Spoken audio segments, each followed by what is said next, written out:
Continuando con el Sutra de la Perfección de la Sabiduría en 8000 líneas, capítulo 12, parte 5, el mundo mostrado como vacío, la sección B. Dice el Señor lo siguiente, continuando con el video anterior. Esta doctrina, la perfección de la sabiduría, hasta ese punto son conocidos completamente esos fenómenos, los cuales siempre descuellan por los Tathagata a través de no aferrarse a nada. Por tanto, ellos moran en cercana e íntima dependencia con el Dharma. Ellos tratan al Dharma con respeto, reverencia, lo veneran, lo adoran, pues ellos saben que esta esencia natural de los fenómenos es la perfección de la sabiduría, pues la omnisciencia de los Tathagata ha sido conseguido debido a esta perfección de la sabiduría, y por eso los Tathagata están reconocidos y agradecidos en ella. Con justicia, el Tathagata puede ser llamado el reconocido y agradecido, que traducido es Kritajna Kritavedin. Entonces, aquí el venerable Buda nos da una clave y está en esta frase que dice: hasta ese punto son conocidos completamente esos fenómenos, los cuales siempre descuellan por los Tathagata a través de no aferrarse a nada. La clave del camino del despertar de la conciencia está en el no aferramiento. Ahora, ¿a qué no debemos nosotros aferrarnos? Entonces, he ahí el detalle, ¿no? Tenemos que tener conciencia de que a qué no debemos aferrarnos, por qué no debemos aferrarnos y quién no debe aferrarse. Entonces, para esto, nosotros tenemos que estar claros y saber quién es el ser en este cuerpo físico y quién no es el ser en este cuerpo físico.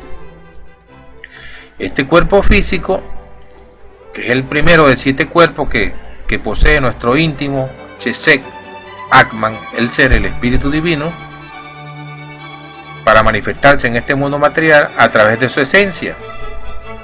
Esa esencia divina, partícula de luz de ese espíritu divino, la cual somos nosotros, que se manifiesta como conciencia en este mundo físico tridimensional y que tiene las funciones del ver, oír, oler, gustar y palpar. Ese es el ser. Este cuerpo físico, nosotros no manejamos este cuerpo físico. Este cuerpo físico lo controla y maneja nuestro íntimo, nuestro espíritu divino. Nosotros como esencia divina vivimos en él, mas no lo controlamos. Porque si nosotros controlamos este cuerpo físico, se nos olvidaría que el corazón tiene que palpitar, su sístole y su diástole. Se nos olvidaría respirar, se nos olvidaría las funciones de las glándulas endocrinas con sus hormonas, el sistema circulatorio, digestivo, etc. Conclusión, nosotros no manejamos este cuerpo. Vivimos en él, le damos agua, le damos comida, recibe la luz solar, la energía de la tierra, la energía del espacio, etc. Más quien lo controla es el ser. Entonces nosotros no somos este cuerpo físico. Es un cuerpo que nos ha dado la madre naturaleza para vivir en él, en este mundo de 3 dimensiones.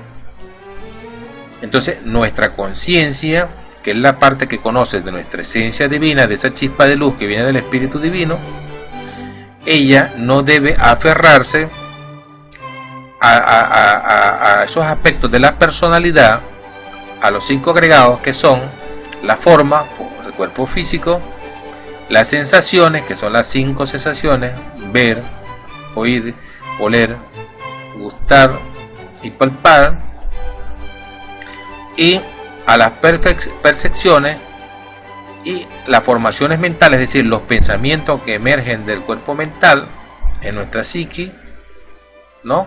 Y a las falsas conciencias que surgen para determinar los fenómenos que van apareciendo en cada una de las sensaciones, ¿no? Esas conciencias sensuales que van apareciendo cada vez que aparece un fenómeno, aparece la conciencia para nosotros hacernos conscientes de él, ya sea una sensación visual, auditiva, etc.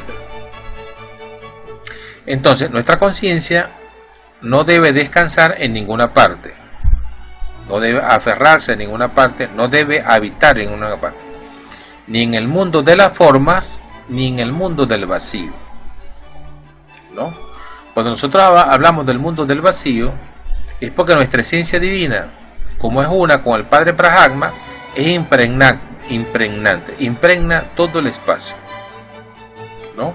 Nosotros, por ejemplo, cuando vemos un árbol, es nuestra esencia divina que está viendo ese árbol, pero nosotros no vemos el ver en esa esencia divina. O sea, en ese árbol que estamos viendo de nuestra esencia divina, no vemos el ver. Cuando estamos escuchando una ave que está cantando, o un perro que está con su ladrido, o un gato que está maullando, es nuestra esencia divina la que tiene esa capacidad de oír. Pero ese oír no es percibido por nosotros, ¿verdad? En ese maullido, o en ese ladrido, o en el canto del pájaro, o en el sonido que sea. Pero sí es indicativo de esas sensaciones de que nuestra esencia divina está presente, y está viendo y está oyendo. Pero como ella es de naturaleza vacía, ella es impregnante, es como el agua cuando se diluye en la sal se diluye en el agua, perdón. Entonces usted prueba el agua, ¿verdad? O mira el agua, entonces la sal no se ve en el agua, pero usted prueba el agua y el agua es salada, porque la sal está diluida en el agua. Entonces nuestra esencia divina está diluida en los fenómenos y nos permite percibirlo, pero nosotros no vemos esa naturaleza de nuestra esencia, porque es de naturaleza vacía. Eso es lo que significa el vacío de nuestra esencia, que ya impregna los fenómenos, mas no son los fenómenos, sino que ya permite que los fenómenos puedan ser percibidos. Y nosotros no debemos apegarnos a los fenómenos, porque los fenómenos son temporales, es decir, van y vienen, se mueven, ¿no? Son perecederos. Y nuestra esencia divina es sin principio y sin fin. Entonces, si nuestra esencia divina es eterna, sin principio y sin fin, sería ilógico, sería una ignorancia de parte de nosotros apegarnos a aquello que es temporal. Es decir, si la capacidad de ver de nosotros es sin principio y sin fin, sería ignorancia de nosotros apegarnos a las formas visuales. Si nuestra capacidad de oír es sin principio y sin fin, sin tiempo, sería absurdo de nosotros apegarnos a los sonidos, ¿no? Y así sucesivamente. Tampoco debemos apegarnos al vacío como tal, ¿no? Porque si nosotros nos apegamos al vacío, nos aferramos al vacío, entonces también caemos en el error, ¿ve? Nos adherimos a eso. Entonces es importante comprender que uno se aferra a las palabras, a los conceptos, a los términos. Entonces, aferrarse a la palabra vacío, al término vacío, o a la palabra Dios, o al término Dios, entonces también es un error, porque son conceptos mentales. Entonces, si nosotros nos aferramos a los conceptos mentales, por ejemplo, uno dice el espacio cósmico, pero el espacio cósmico es una frase. Pero si nosotros vamos a medir el espacio cósmico, tiene millones de años luz, sin límites, sin arriba y sin abajo, sin orilla y sin centro. Entonces, pero el espacio cósmico como tal es una frase, es una palabra. Si nosotros nos aferramos a esa palabra, a esa frase, estamos reduciendo ese espacio cósmico a un concepto de naturaleza mental. Y si nosotros nos aferramos a ese concepto, entonces estamos reduciendo el espacio cósmico a esas palabras nada más. Lo estamos acortando, lo estamos cristalizando en el mundo de la mente.